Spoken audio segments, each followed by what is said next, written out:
بعد فقد قال الله تبارك وتعالى في كلامه المجيد وفرقانه الحميد. أعوذ بالله من الشيطان الرجيم. بسم الله الرحمن الرحيم. قل هل يستوي الذين يعلمون والذين لا يعلمون؟ وقال رسول الله صلى الله عليه وسلم: خيركم من تعلم القرآن وعلمه. صدق الله العظيم وصدق رسوله النبي الكريم، ونحن على ذلك لمن الشاهدين والشاكرين والذاكرين، والحمد لله رب العالمين। সবাই মোহাব্বতের সাথে নবীজির উপর দুরূদ শরীফ পাঠ করি। اللهم صل على محمد وعلى آل محمد كما صليت على إبراهيم وعلى آل إبراهيم إنك حميد مجيد. اللهم بارك على محمد وعلى آل محمد كما باركت على إبراهيم وعلى آل إبراهيم إنك حميد مجيد. بلغ العلا بكماله كشف الدجى بجماله حسنت جميع خصاله صلوا عليه وآله. لا يمكن الثناء كما كان حقه، لا يمكن الثناء كما كان حقه بعد از خدا بزرگ توئی قصہ مختصر. بلغ العلا بکماله كشف الدجى بجماله حسنت جميع خصاله صلوا عليه وآله.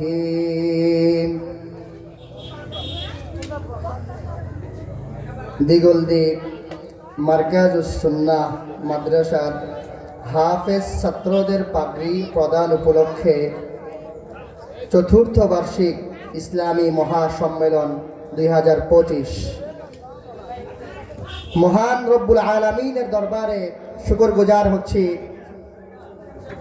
যে মহান রব্বে কারীম আমাদেরকে হাজারো মানুষ থেকে নির্বাচিত করে দীর্ঘ হায়াত দিয়ে সুস্থ রেখে দুনিয়ার সব কাজ থেকে বিরত রেখে একমাত্র আল্লাহকে সন্তুষ্ট করার উদ্দেশ্যে এই জান্নাতের বাগানে আসার তৌফিক দিয়েছেন। এজন্য আমরা অন্তরের অন্তঃস্থল থেকে ঈমানের আওয়াজকে উঁচু করে কালিমাতুশ শুকর আদায় করি আলহামদুলিল্লাহ।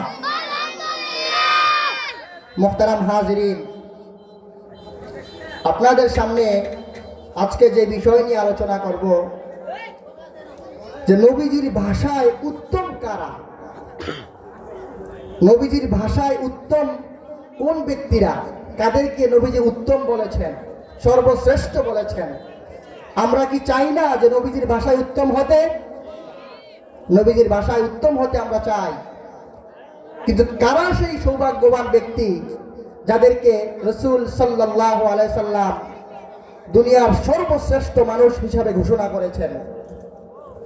এক নাম্বার ব্যক্তি, বুখারী শরীফের হাদিসে আসছে, قال رسول الله صلى الله عليه وسلم خيركم من تعلم القرآن وعلمه।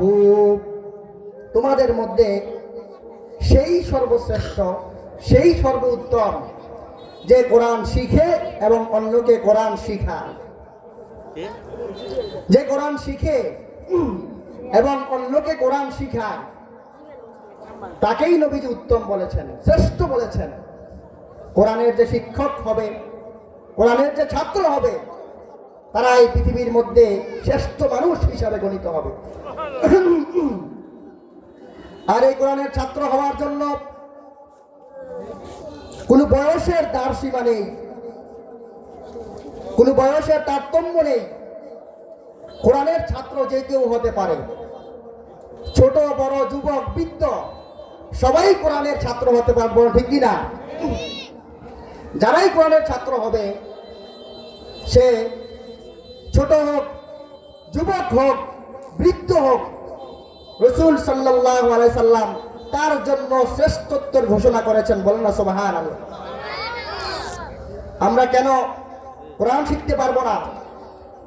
আমরা মনে করি যে ছোট অবস্থায় থাকতে কোরআন না শিখলে যুবক অবস্থায়, বৃদ্ধ অবস্থায় কোরআন শেখা যায় না।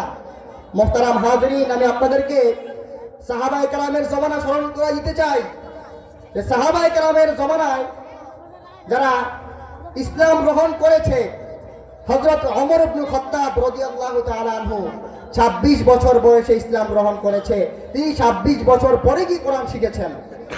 হযরত আবু বকর রাদিয়াল্লাহু তাআলা আনহু তিনি 38 বছর বয়সে ইসলাম গ্রহণ করেছে, 38 বছর পরে গিয়ে তিনি কোরআন শিখেছেন।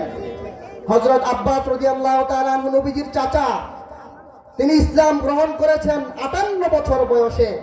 58 বছর বয়সে গিয়েও তিনি কোরআন শিখেছেন। তাহলে আমরা শিখতে পারবো না কেন? অবশ্যই শিখতে পারবো, ঠিক কিনা? কোরআন শিখতে হবে। এই কোরআনের সাথে যারা সম্পর্ক রাখে, যে কোনো জিনিস দুনিয়ার মধ্যে সর্বশ্রেষ্ঠ হয়ে যায়। এই কোরআনের সাথে যে জিনিসের সম্পর্ক হয়ে যায়, ওই জিনিসটা দুনিয়ার মধ্যে সর্বশ্রেষ্ঠ জিনিস হয়ে যায়, মূল্যবান জিনিস হয়ে যায়। যেমন ধরেন রমজান মুবারক মাস, রমজান মুবারক মাস কোরআনের সাথে সম্পর্ক রাখার কারণে, সম্পর্ক থাকার কারণে সর্বশ্রেষ্ঠ মাস হয়েছে। রমজান মুবারক মাসে কোরআন নাজিল হয়েছে। আল্লাহ রাব্বুল আলামিন কোরআনুল কারীমের মধ্যে বলছেন, শাহরু রমাদানাল্লাযী উনজিলা ফীহিল কুরআন। আমি এই কোরআনকে রমজান মুবারক মাসে নাজিল করেছি। কোরআনুল মাজিদ রমজান মুবারক মাসে নাজিল হওয়ার কারণে রমজান মাস এত শ্রেষ্ঠ হয়েছে, এত শ্রেষ্ঠ হয়েছে যে যদি কোনো ব্যক্তি রমজান মাসে একটি আয়াত তেলাওয়াত করে, তাহলে 70টা আয়াতের সওয়াব আল্লাহ রাব্বুল আলামিন আমলনামায় লিখে দেয়। যদি এক ওয়াক্ত নামাজ পড়ে 70 ওয়াক্ত নামাজের সওয়াব, যদি এক রাকাত নামাজ পড়ে 70 রাকাত নামাজের সওয়াব। বলেন সুবহানাল্লাহ। যদি 1 টাকা সদকা করে রমজান মাসে, 70 টাকা সদকা করার সমান সওয়াব হয়ে যায়। রমজান মাস কোরআনের সাথে সম্পর্ক রাখার কারণে দামি হয়েছে। লাইলাতুল কদর, পৃথিবীর যত রাত্র আছে, সর্ব উত্তম রাত্র হচ্ছে লাইলাতুল কদর। এই লাইলাতুল কদর উত্তম হয়েছে কেন? বলেন কোরআনের সাথে সম্পর্ক রাখার কারণে। আল্লাহ রাব্বুল আলামিন কোরআনুল কারীমের মধ্যে ইরশাদ করেছেন, ইন্না আনজালনাহু ফি লাইলাতিল কদর ওয়া মা আদরাকা মা লাইলাতুল কদর লাইলাতুল কদরি খায়রুম মিন আলফি শাহর। নিশ্চয় কোরআনকে আমি আল্লাহ রাব্বুল আলামিন লাইলাতুল কদর নাজিল করেছি কদরের রাতে।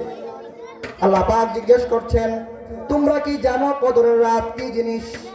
লাইলাতুল কদরের কি ফজিলত? আল্লাহ রাব্বুল আলামিন আবার নিজে উত্তর দিচ্ছেন, লাইলাতুল কদর হচ্ছে এমন এক রাত্র যে রাত্রে এক রাত্রে ইবাদত করলে পরে 1000 মাস ইবাদত করলে যে সওয়াব হয় এর চেয়ে বেশি সওয়াব আল্লাহ রাব্বুল আলামিন আমলনামায় লিখে দেয়। লাইলাতুল কদর কোরআনের সাথে সম্পর্ক রাখার কারণে দামি হয়ে গিয়েছে। তেমনি ভাবে একটা মরা গরুর চামড়া, যে মরা গরুর কাছেও কেউ যেতে চায় না।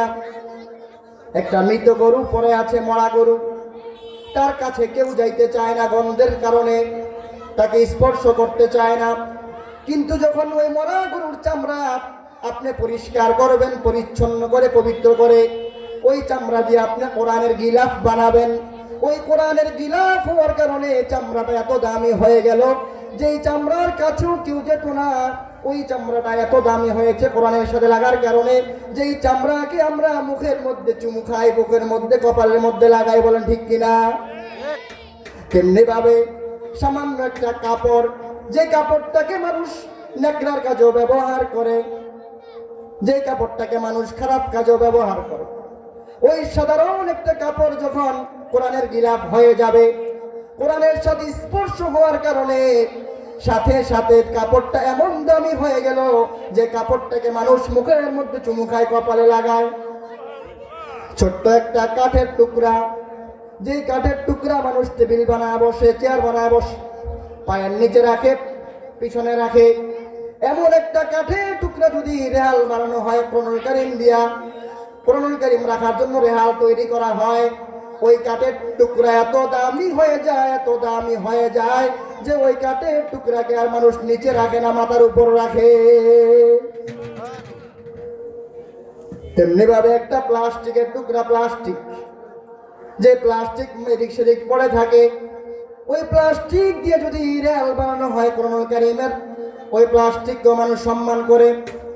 তেমনি ভাবে রাসূলুল্লাহ সাল্লাল্লাহু আলাইহি ওয়াসাল্লাম বলেছেন, যে ব্যক্তি কোরআনের সাথে সম্পর্ক রাখবে, যে মানুষ কোরআনের সাথে সম্পর্ক রাখবে, সে যত নিম্নমানের ব্যক্তি হোক না কেন, সে চাকর হোক, মালিক হোক, সে ড্রাইভার হোক, সে ছোট নিম্নমানের লোক হোক, কোরআনের সাথে সম্পর্ক রাখার কারণে আমি নবী বলছি, সে দুনিয়ার মধ্যে সর্বশ্রেষ্ঠ মানুষ হয়ে যায়। বলেন না সুবহানাল্লাহ। এই কোরআনের সাথে যারাই সম্পর্ক রাখবে তারা দুনিয়ার মধ্যে শ্রেষ্ঠ মানুষ হয়ে যাবে। কোরআনুল কারীমের এমন মর্যাদা যে দুই জিনিসের ব্যাপারে হিংসা জায়েজ আছে, ঈর্ষা জায়েজ। পৃথিবীর অন্য কোনো কাজে ঈর্ষা জায়েজ নাই, হিংসা জায়েজ নাই। অমুকে বড় বাড়ি করেছে, অমুকে নেতা হয়েছে, সে ক্ষমতার মালিক হয়েছে, আমি যদি হতে পারতাম, এরকম ঈর্ষা করা, হিংসা করা জায়েজ নাই। কিন্তু দুই জিনিসের ব্যাপারে হিংসা জায়েজ আছে। মুসলিম শরীফের হাদিস, আন আব্দুল্লাহ ইবনে উমর রাদিয়াল্লাহু তাআলা আনহু قال লা হাসাদা ইল্লা আলা ইসনাইন। দুই জিনিসের ব্যাপারে হিংসা জায়েজ আছে। বলেন কয় জিনিসের ব্যাপারে? দুই জিনিসের ব্যাপারে হিংসা, হাসাদ জায়েজ। এক নাম্বার, রাজুলুন আতাহুল্লাহুল কুরআন, যাকে আল্লাহ রাব্বুল আলামিন কোরআন দিয়েছে, কোরআনের তালিম দিয়েছে, কোরআন শিখিয়েছে। ফাহুয়া ইয়াকুমু বিহি আনা আল-লাইলি ওয়া আনা আন-নাহার, সে দিন রাত জেগে কোরআনের খেদমত করে, কোরআন পড়ে, কোরআন প্রচার করে, ওই ব্যক্তির ব্যাপারে হিংসা জায়েজ। সে যেমনি বড় কোরআনওয়ালা হয়েছে, সে যেভাবে যে বড় আলেম হয়েছে, আমি যদি আলেম হতে পারতাম, হিংসা জায়েজ। দুই নাম্বার, রাজুলুন আতাহুল্লাহু মালান ফাহুয়া ইউনফিকু মিনহু আনা আল-লাইলি ওয়া আনা আন-নাহার। দুই নাম্বার ব্যক্তি যার ব্যাপারে রাসূলুল্লাহ সাল্লাল্লাহু আলাইহি সাল্লাম বলেছেন হিংসা জায়েজ আছে, যাকে আল্লাহ রাব্বুল আলামিন ধন সম্পদ দিয়েছে প্রচুর পরিমাণে, সে দিন রাত শুধু আল্লাহর রাস্তায় দান করে, সদকা করে, তার ব্যাপারে ঈর্ষা জায়েজ আছে। আমিও যদি এত বড় মালদার হতে পারতাম, আমিও দিন রাত আল্লাহ রাব্বুল আলামিনের রাস্তায় সদকা করতাম। বলেন না সুবহানাল্লাহ। এই কোরআন এমন একটা শ্রেষ্ঠ কিতাব, এই কোরআনের সাথে যারা সম্পর্ক রাখবে, এই কোরআনের সাথে যারা ভালোবাসবে, আল্লাহ রাব্বুল আলামিন তাদের মর্যাদা বাড়ায় দেয়। আর যারা এই কোরআনকে হিংসা করবে, কোরআনের সাথে সম্পর্ক রাখবে না, কোরআনের সাথে শত্রুতা করবে, আল্লাহ রাব্বুল আলামিন তাদেরকে অধঃপতিত করেন। রাসূলুল্লাহ সাল্লাল্লাহু আলাইহি ওয়াসাল্লাম বলেছেন, ইন্নাল্লাহা ইয়ারফাউ বিহাদাল কিতাবি আকওয়ামান ওয়া ইয়াযউ বিহিল আখার। আল্লাহ রাব্বুল আলামিন এই কোরআনের মাধ্যমে বহু মানুষকে উচ্চ শিখরে পৌঁছে দিয়েছেন।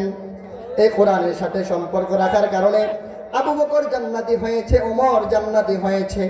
এই কোরআনের সাথে সম্পর্ক রাখার কারণে আলী জান্নাতি হয়েছে, উসমান ইবনে আফফান জান্নাতি হয়েছে, সাহাবায়ে কেরাম জান্নাতি হয়েছে কোরআনের সাথে সম্পর্ক রাখার কারণে।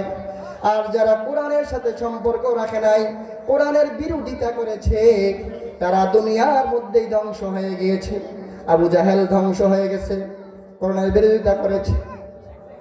আবু লাহাব ধ্বংস হয়ে গেছে, উতবা শাইবা তারা কোথায় গিয়েছে কোনো সীমানা, কোনো পাত্তাও নাই। দুনিয়ার মধ্যেও তাদেরকে কেউ স্মরণ করে না প্রশংসার সাথে, আখিরাতের মধ্যেও চিরস্থায়ী জাহান্নাম রয়েছে। এজন্য ভাইরা আমার, বন্ধুরা, কোরআনের সাথে যারা সম্পর্ক রাখবে, আল্লাহ রাব্বুল আলামিন তাদের মর্যাদা সাহাবায়ে কেরামের মতো বাড়ায় দেয়। বলেন না সুবহানাল্লাহ। কোরআন হচ্ছে একটা মুআজিজা, কোরআন একটা অলৌকিক বিষয়, বড় একটা বিষয়, মুআজিজা। আল্লাহ রাব্বুল আলামিন নবী সাল্লাল্লাহু আলাইহি সাল্লামকে 3000-এরও বেশি মুআজিজা দান করেছিলেন। বলেন সুবহানাল্লাহ। এর মধ্যে সবচেয়ে বড় মুআজিজা হচ্ছে কোরআনুল কারীম। পৃথিবীর মধ্যে যত নবী রাসূল এসেছেন, প্রত্যেককে আল্লাহ রাব্বুল আলামিন 3টা গুণ দিয়েছেন। বলেন কয়টা গুণ? 3টা গুণ। 1 নাম্বার ওহী, 2 নাম্বার হুসনে খুলক, সুন্দর চরিত্র, 3 নাম্বার মুআজিজা। মুআজিজা কাকে বলে? মুআজিজা বলা হয়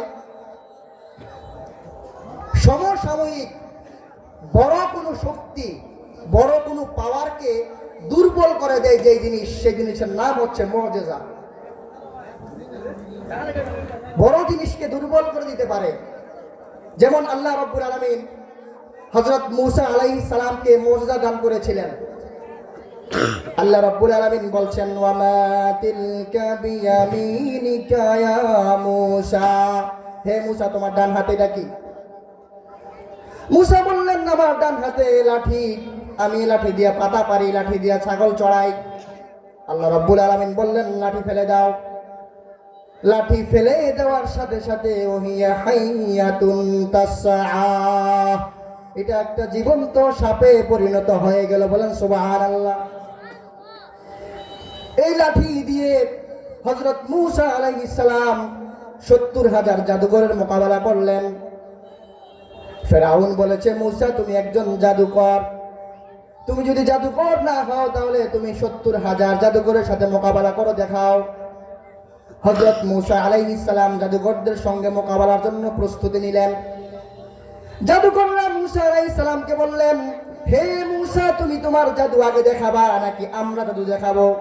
তখন মূসা বললেন, তোমরা আগে জাদু দেখাও, দেখি তোমাদের জাদুর কি পাওয়ার। তখন 70,000 জাদুকর তাদের হাতের লাঠি ফেললেন, রশি ফেললেন, সবগুলো সাপ হয়ে গেল, বাঘ হয়ে গেল, সিংহ হয়ে গেল। সাময়িক সময়ের জন্য মূসা আলাইহিস সালাম ঘাবড়ে গেলেন। চিন্তা করছেন, সবগুলা সাপ হয়ে গেছে, 70,000 লাঠি, 70,000 রশি। মূসা আলাইহিস সালাম সাময়িক সময়ের জন্য ঘাবড়ে গেলেন। আল্লাহ রাব্বুল আলামিন মূসা আলাইহিস সালামকে ডাক দিয়ে বললেন, হে মূসা, তুমি ভয় পেও না, ঘাবড়ে যেও না, হাতের লাঠি ফেলে দাও, তুমি ভয় পেও না। আমি তোমাকে প্রতিষ্ঠিত একটা সরকারের বিরুদ্ধে লাগিয়ে দিয়ে আমি আল্লাহ রাব্বুল আলামিন তোমাকে একা ছেড়ে দেই নাই। মূসা আলাইহিস সালাম হাতের লাঠি ফেলে দিলেন। হাতের লাঠি ফেলার সাথে সাথে সাপ হয়ে গেল। মূসা আলাইহিস সালামের লাঠি নামক সাপ জাদুঘরদের সব সাপ এবং সিংহকে গিলে ফেলে দিয়েছে। বলেন সুবহানাল্লাহ। জাদুঘরের আশ্চর্য হয়ে গেল, বলল আমরা যা দেখিয়েছি এগুলো তো জাদু, নিঃসন্দেহ, কোনো সন্দেহ নাই। কিন্তু মূসা যা দেখাইছে জাদু নয়, জাদু নয়। কারণ যদি জাদু হইতো তাহলে জাদুকে খাইতে পারতো না। তাহলে বোঝা গেল এটা জাদু নয়, এটা আল্লাহ প্রদত্ত মুজিজা। তখন তারা এই দৃশ্য দেখে 70,000 জাদুঘর মূসা আলাইহিস সালামের উপর ঈমান এনে মুসলমান হয়ে গেছে। বলেন সুবহানাল্লাহ। ঈমান গ্রহণ। আল্লাহ রাব্বুল আলামিন দাউদ আলাইহিস সালামকে মুজিজা দিয়েছিলেন। দাউদ আলাইহিস সালামের এমন কণ্ঠ ছিল, এমন সুন্দর সুর ছিল, যখন তিনি জাব্বুর শরীফ তেলাওয়াত করতেন, উড়ন্ত পাখিরা উড়া বন্ধ করে দিয়ে তিনি আর চারপাশে ঘিরে বসে জাব্বুর শরীফের তেলাওয়াত শুনত। যখন তিনি তেলাওয়াত করতেন সমুদ্রের মাছগুলো চলে আসতো, সমুদ্রের মাছগুলো আইসা তিনার সামনে আইসা কোরআনের তেলাওয়াত শুনত। তিনার দাউদ আলাইহিস সালামের আরেকটা মুজিজা হচ্ছে, তিনি যখন লোহা হাতে নিতেন, লোহা হাতে নেওয়ার সাথে সাথে লোহাটা গলে আঙ্গুলের চিপা দিয়ে বের হয়ে যেত। বলেন না সুবহানাল্লাহ। এটা তিনার মুজিজা। আল্লাহ রাব্বুল আলামিন সুলাইমান আলাইহিস সালামকে মুজিজা দান করেছিলেন। সুলাইমান আলাইহিস সালাম সকাল বেলায় ইঞ্জিন ছাড়া তক্তার মধ্যে বসে যেতেন। 1 মাস পর্যন্ত ইঞ্জিন ছাড়া, পেট্রোল ছাড়া, তেল ছাড়া তিনি তিনার তক্তা মোবারকে সফর করতে পারতেন। বলেন না সুবহানাল্লাহ। এটা তার মুজিজা ছিল। হযরত ঈসা আলাইহিস সালামের মুজিজা, তিনি যখন জন্মান্ধ ব্যক্তির চোখে হাত রাখতেন চোখ ভালো হয়ে যেত। তিনি যখন তাক মাথার উপর হাত রাখতেন মাথার মধ্যে চুল গজাতো। তিনি মৃত মানুষকেও জীবিত করতে পারতেন, এমন একটা মুজিজা ছিল। এই মৃত মানুষকে জীবিত করার মুজিজা তিনি জীবনে 5 বার কাজে লাগিয়েছিলেন। ভাইরা আমার, বন্ধুরা, বুঝাতে চাচ্ছি আল্লাহ রাব্বুল আলামিন মুজিজা দিয়েছেন দাউদ আলাইহিস সালামকে, সুন্দর কণ্ঠ, লোহা গলানোর শক্তি। মূসা আলাইহিস সালামকে মুজিজা দান করেছেন। আল্লাহ রাব্বুল আলামিন ঈসা আলাইহিস সালামকে মুজিজা দান করেছেন। ঈসা আলাইহিস সালাম দুনিয়া থেকে চলে গেল, তিনার মুজিজাও সাথে নিয়ে গেলেন। মূসা আলাইহিস সালাম দুনিয়া থেকে চলে গেছেন, তিনার মুজিজাও তিনি সাথে নিয়ে চলে গেছেন। এখন মূসা আলাইহিস সালামের অনুসারী যারা আছে তারা চেষ্টা করেও আর লাঠি দিয়ে সাপ বানাতে পারবে না। তেমনি ভাবে দাউদ আলাইহিস সালাম চলে গেছেন দুনিয়া থেকে, তিনার মুজিজাও চলে গেছে। এখন দাউদ আলাইহিস সালামের অনুসারী যারা আছে তারা চেষ্টা করলে লোহা গলাইতে পারবে না। কিন্তু বিশ্বনবী মুহাম্মদ রাসূলুল্লাহ সাল্লাল্লাহু আলাইহি ওয়াসাল্লাম কোরআন মুজিজা, এমন একটা মুজিজা তিনি রেখে গেছেন দুনিয়ার মধ্যে। দুনিয়া থেকে চলে গেছেন কিন্তু কোরআনের মুজিজা রেখে গেছেন। কিয়ামত পর্যন্ত মানুষ এই কোরআন নামক মুজিজা থেকে উপকৃত হতে থাকবে। বলেন না সুবহানাল্লাহ। কোরআন এমন একটা শেফা, কোরআন দ্বারা যখন মানুষ জারফুক করে, সূরা ফাতিহা পড়ে ফু দেয়, সুস্থ মানুষ ভালো হয়ে যায়। ক্যান্সারের রোগী বলেছে আর ভালো হবে না, সন্দেহ নাই মারা যাবে। সূরা ফাতিহার এত পাওয়ার, কোরআন কারীমের এত পাওয়ার, এই মুজিজা নামক পাওয়ার দিয়ে যদি ফু দেয়, ক্যান্সারের রোগ ভালো করতে পারে কে? এই মুজিজা নবীজি রেখে গিয়েছেন দুনিয়ার মধ্যে। এটা হলো শ্রেষ্ঠ মুজিজা। এই কোরআন যার সিনার মধ্যে থাকবে, যার অন্তরে থাকবে, নবীজি বলেছেন তার অন্তরটা পরিপূর্ণ। আর যার অন্তরে কোরআন নাই, তার অন্তরটা হচ্ছে শূন্য একটা দেহের মতো, শূন্য কোটার মতো। قال رسول الله صلى الله عليه وسلم إن الذي ليس في جوفه شيء من القرآن كالبيت الخرب। যেই দেহের মধ্যে কোরআন নাই, যেই দেহের মধ্যে কোরআনুল কারীম নাই, সেই দেহটা হচ্ছে একটা বিরান বাড়ির মতো, ছাড়া বাড়ির মতো। আচ্ছা বলেন দেখি, যেই ঘরে মানুষ থাকে না, ছাড়া বাড়ি, ওই ঘরে কি থাকে বলেন তো? কি থাকে? সেখানে থাকে মাকড়সার জাল, ময়লা ধুলাবালি, জিন, পেঁচা থাকে সেখানে। নবীজি বলেছেন যেই দেহে কোরআন নাই, ছাড়া বাড়ির মধ্যে যা থাকে তার দেহের মধ্যেও তা থাকে। ছাড়া বাড়ির মধ্যে যেমনিভাবে মাকড়সার জাল বুনে যায়, ময়লা আবর্জনায় ঘিরে যায়, মাকড়সার জাল বেঁধে ময়লা আবর্জনা নোংরা হয়ে যায়, বল্লায় বাসা বাঁধে, শয়তান থাকে, জিন থাকে। তেমনি ভাবে যেই দেহের মধ্যে কোরআন নাই, ওই দেহের মধ্যে শয়তান তার জাল বিছাইয়া, শয়তান তার কলবটাকে ময়লা করে দেয়, তার কলবটাকে অন্ধকারচ্ছন্ন করে দেয়। বলেন না নাউযুবিল্লাহ। এজন্য নবীজি বলেছেন, লা তাজআলু বুয়ুতাকুম মাকাবিরা, তোমরা তোমাদের দেহকে কবর, তোমরা তোমাদের ঘরকে কবর বানায়ো না।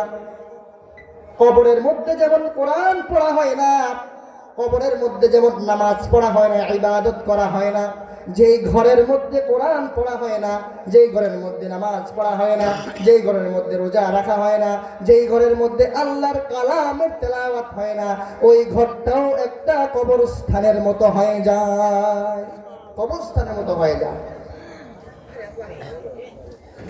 তাহলে নবীজি বলছেন, যেই দেহে কোরআন থাকে না, যেই ঘরে কোরআন থাকে না, ওই দেহটা ছাড়া বাড়ির মতো। সেখানে কোনো ভালো জিনিস থাকে না, খারাপ জিনিসই থাকে। তেমনি ভাবে যেই প্রতিষ্ঠানগুলোর মধ্যে, কলেজগুলোর মধ্যে, ভার্সিটির মধ্যে কোরআনের শিক্ষা নাই, কোরআনের তাফসীর নাই, হাদিসের শিক্ষা নাই, দিন শিক্ষা নাই, সেই জায়গার মধ্যেও কখনো ভালো মানুষ টিকতে পারে না, খারাপ মানুষ ছাড়া। বল ঠিক কিনা? সেই জায়গার মধ্যে ভালো মানুষ টিকতে পারে না। কারণ নবীজি বলেছেন, মিলিয়ে নেন, যেই জায়গার মধ্যে কোরআন নাই, সেই ঘরটা ছাড়া বাড়ির মতো। ছাড়া বাড়িতে কি থাকে?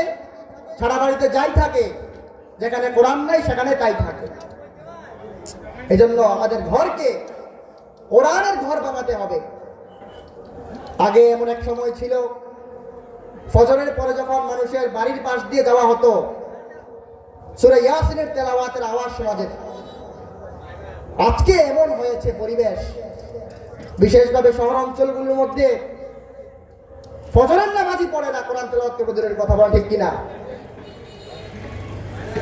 ফজরের নামাজ পর্যন্ত পড়ে না, দীর্ঘ রাত ধরে শয়তানের বাক্সা মোবাইল নিয়ে পড়ে থাকে। বলেন ঠিক কিনা?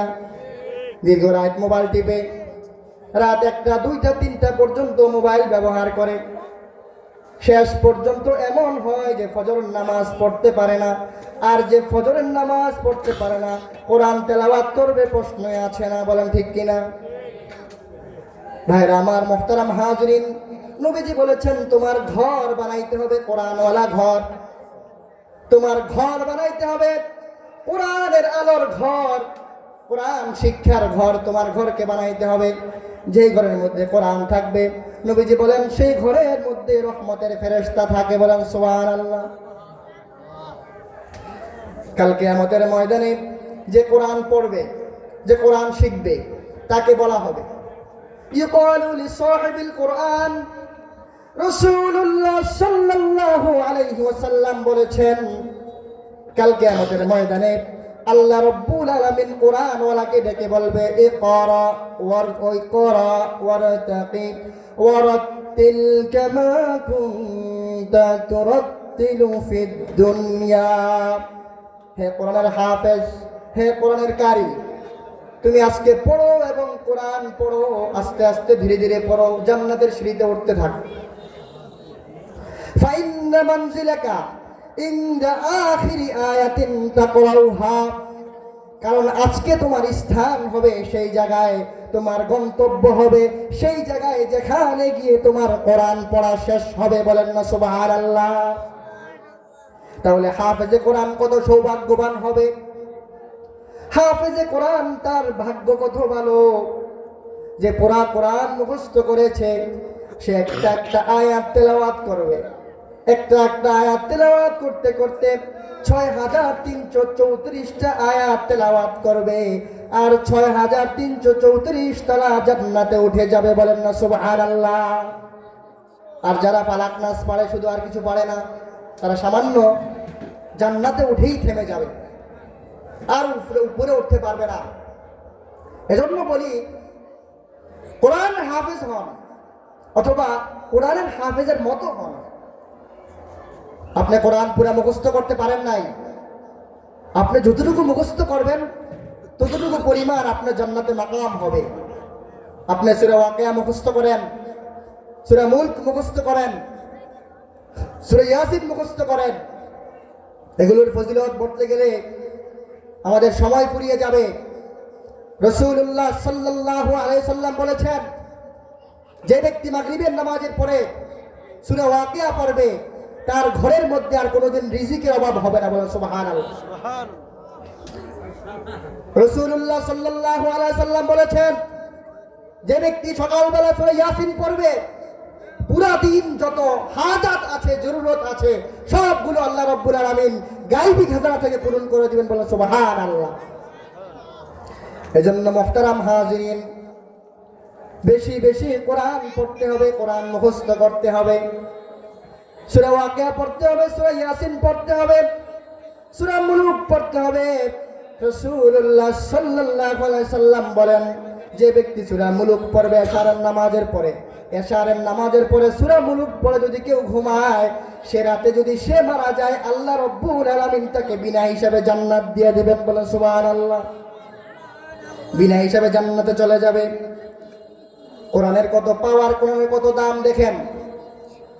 রাসূলুল্লাহ সাল্লাল্লাহু আলাইহি ওয়াসাল্লাম বলেছেন, সালাসাতুন তাহতাল আরশি ইয়াউমাল কিয়ামাহ, কাল কিয়ামতের ময়দানে তিনটা জিনিস আল্লাহর আরশের নিচে থাকবে। বলেন সুবহানাল্লাহ। এক নাম্বার হচ্ছে কোরআন। এক নাম্বার কোরআন আল্লাহর আরশের নিচে থাকবে, এবং কোরআন আরশের নিচে থেকে আল্লাহকে বলবে, আল্লাহ যারা কোরআন পড়েছে দুনিয়ার মধ্যে, আমি তাদের সবার জন্য জান্নাতের সুপারিশ করতেছি। বলেন সুবহানাল্লাহ।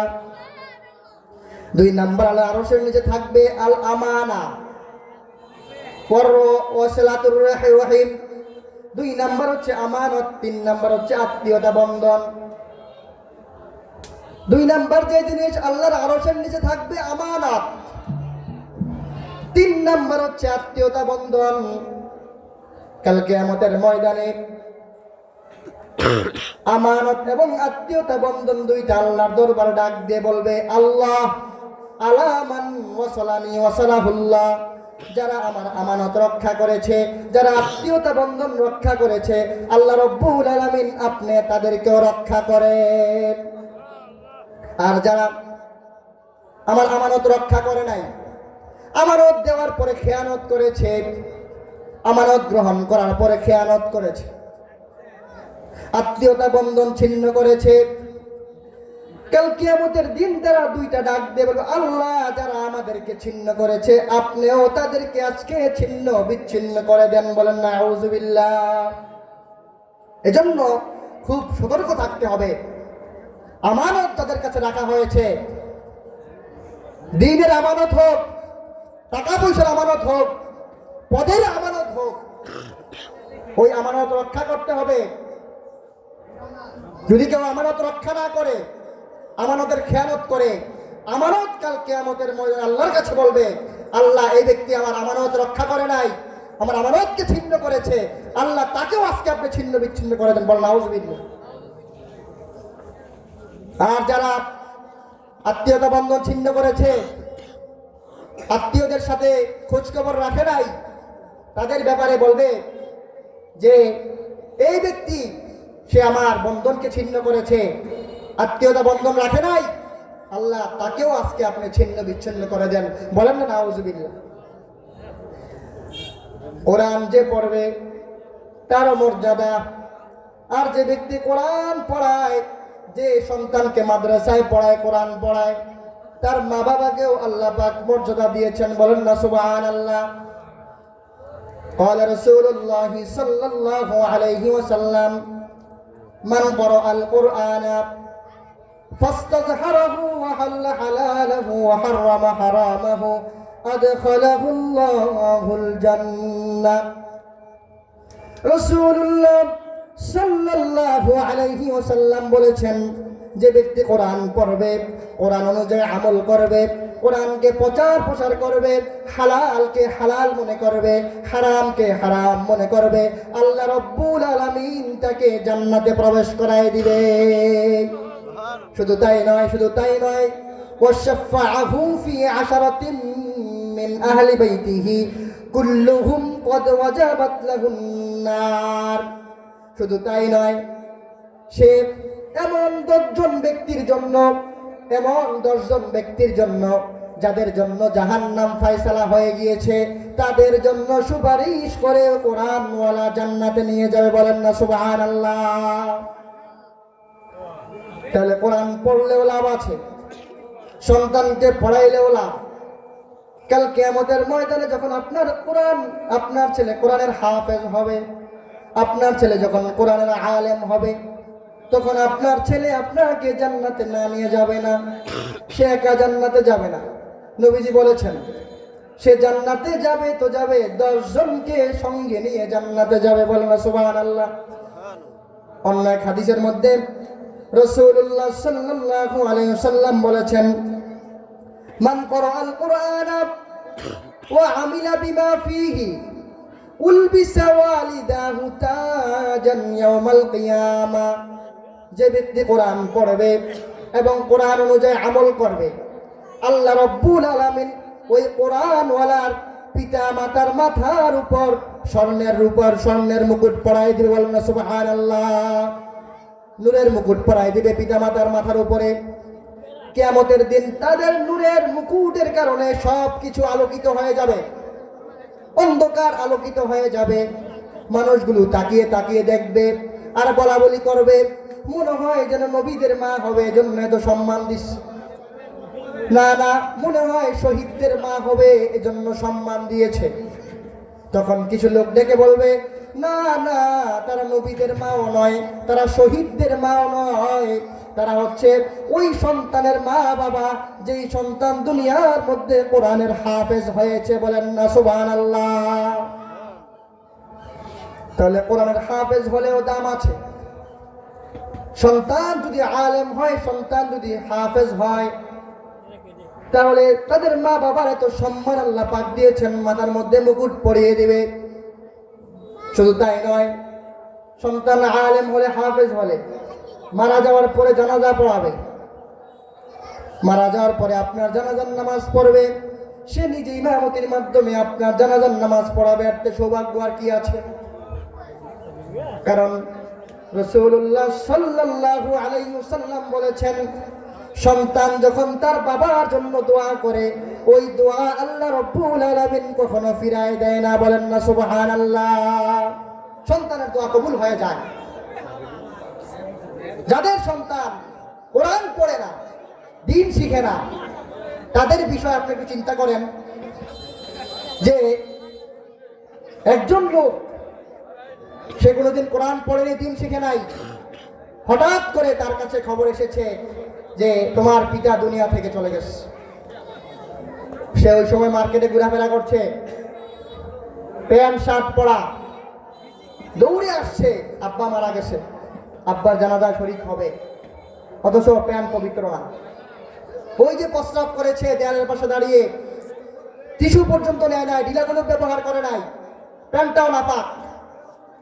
তাহলে আপনি কেমন পিতা হইলেন যে আজকে আপনার রেখে যাওয়া সন্তান পবিত্র অবস্থায় আপনার জানাজা নামাজ পড়তেও পারেন? এরপরে মনে মনে কষ্ট যে পিতা দুনিয়া থেকে বিদায় হয়েছে, পিতার কষ্ট সহ্য হয় না। তখন একজন এসে বলছে, হে চন্টু মিয়া, তুমি কাঁদছো কেন, এত পেরেশান হচ্ছ কেন?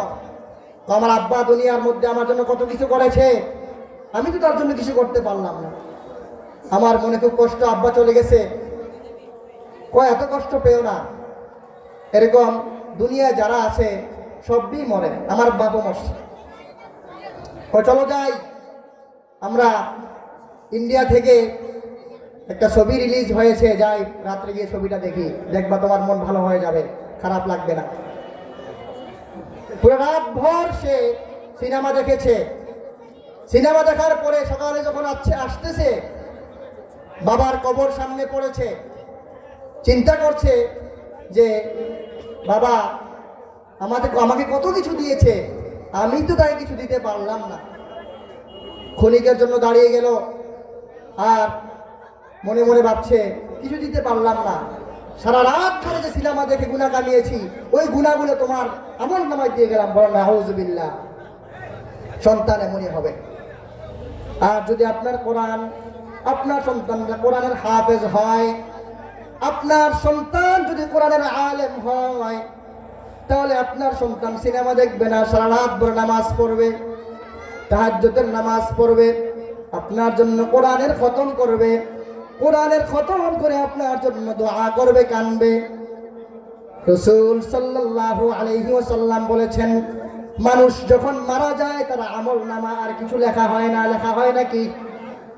ইজা মাতাল ইনসানু ইনকাতা আনহু আমালুহু। যখন মানুষ মারা যায় তার আমল নামার মধ্যে আর কোনো আমল যোগ হয় না, আমল লেখা হয় না। লেখা হয় নাকি? মানুষ যখন দুনিয়া থেকে যাবে তার সাথে কিছুই যাবে না, কিন্তু নবীজি বলেছেন তিনটা জিনিস যাবে, তার সাথে তিনটা জিনিস যাবে। এই তিনটা জিনিস যাওয়ার আগে, তিনটা জিনিস বুঝার আগে একটা কথা বুঝেন। দুনিয়া থেকে যখন মানুষ যায় তার আমলের দরজা বন্ধ হয়ে যায়, আমল আর লেখা হয় না। তাফসীরের কিতাবের মধ্যে আসছে যুলকারনাইন বাদশাহ একজন বাদশাহ ছিল, যে পুরা বিশ্বের বাদশাহ। যুলকারনাইন বাদশাহ তিনার যখন ইন্তেকালের সময় হয়ে গেল, তিনি তিনার সন্তানদেরকে ডেকে বলল, হে আমার সন্তানেরা, তোমরা আমি যখন মারা যাব, আমি মারা যাওয়ার সময় তোমরা যখন খাটিয়ার মধ্যে উঠাইবা, আমার দুইটা হাত তোমরা দুই পাশ দিয়ে বের করে দিবা, দুইটা হাত দুই পাশ দিয়ে খোলা রাখবা। তখন সন্তানেরা আব্বাজানকে ডাক দিয়ে বলল, আব্বাজান আপনি এমন ওসিয়ত কেন করলেন? পৃথিবীর কোনো মানুষ আজ পর্যন্ত এমন ওসিয়ত করে নাই হাত বের করে রাখার জন্য, আপনি কেন এমন ওসিয়ত করলেন? তখন যুলকারনাইন বাদশাহ ডেকে বললেন, হে আমার কলিজা টুকরা সন্তানেরা, আমি তো দুনিয়ার বাদশাহ ছিলাম, পুরা পৃথিবীর বাদশাহ। আমার কাছে সম্পদের অভাব নাই, খাজানার অভাব নাই, স্বর্ণের উপর অভাব নাই, ক্ষমতার অভাব নাই। কিন্তু আমি যখন দুনিয়া থেকে যাব, আমি যুলকারনাইন খালি হাতে দুনিয়া থেকে যেতে হবে। এটা বোঝানোর জন্য আমি বলেছি তোমরা হাতগুলো বের করে রাখবা, খালি হাত, যে আমি বাদশাহ কিছু নিতে পারি নাই। দুনিয়া থেকে যাওয়ার সময় একমাত্র খালি হাতেই যেতে হবে। কিন্তু নবীজি বলেছেন, ইজা মাতাল ইনসানু ইনকাতা আনহু আমালুহু। যখন মানুষ মারা যায় তার আমলের দরজা বন্ধ হয়ে যায়, আর আমল লেখা হয় না। ইল্লা মিন সালাসা, তিনটা আমল তার জারি থাকে, লেখা হয়।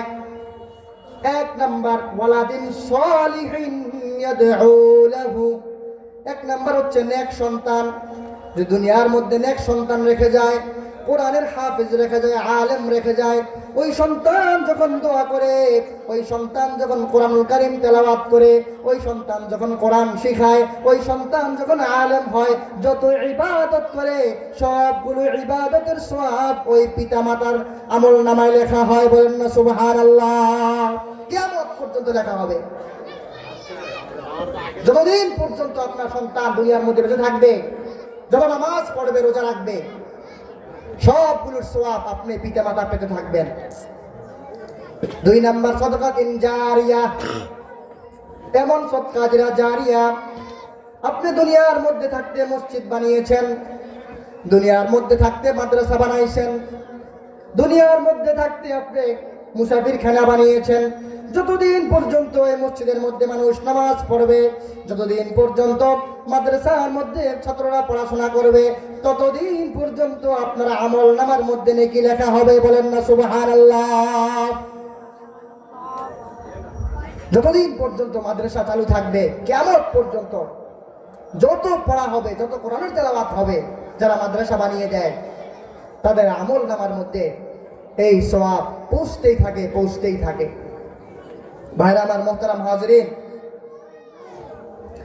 এই কোরআন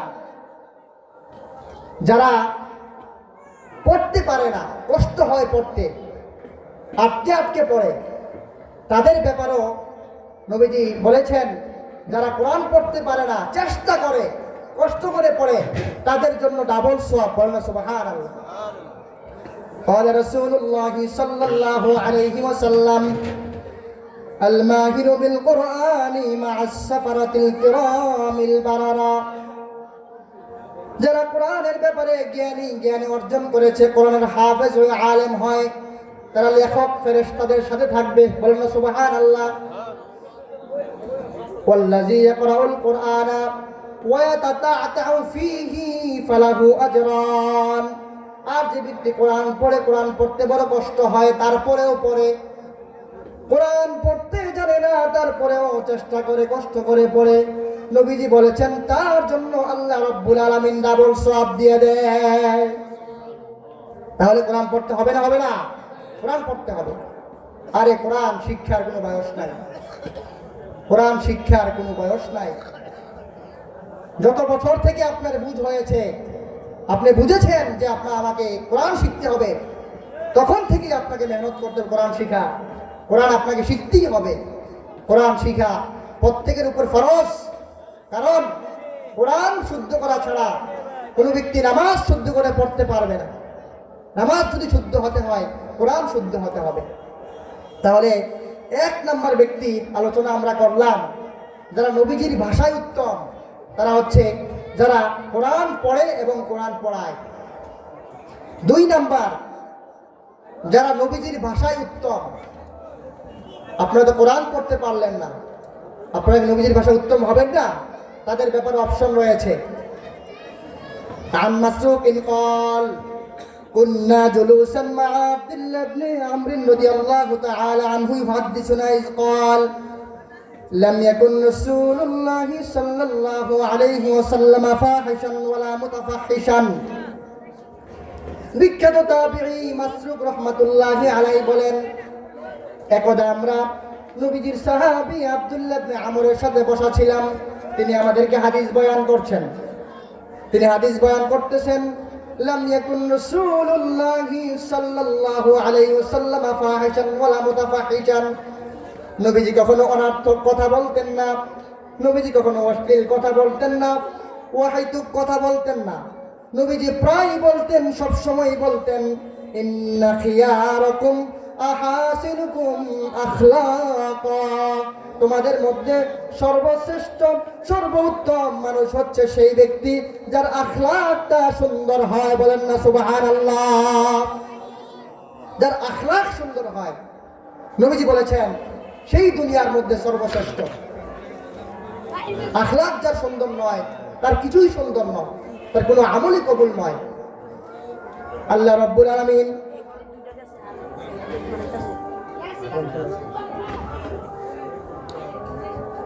মোহতারাম হাজরিন, এখনই আজান হবে, আজানের সময় হয়েছে। আজান হবে, আজানের পরে আমরা অল্প সময় ইনশাআল্লাহ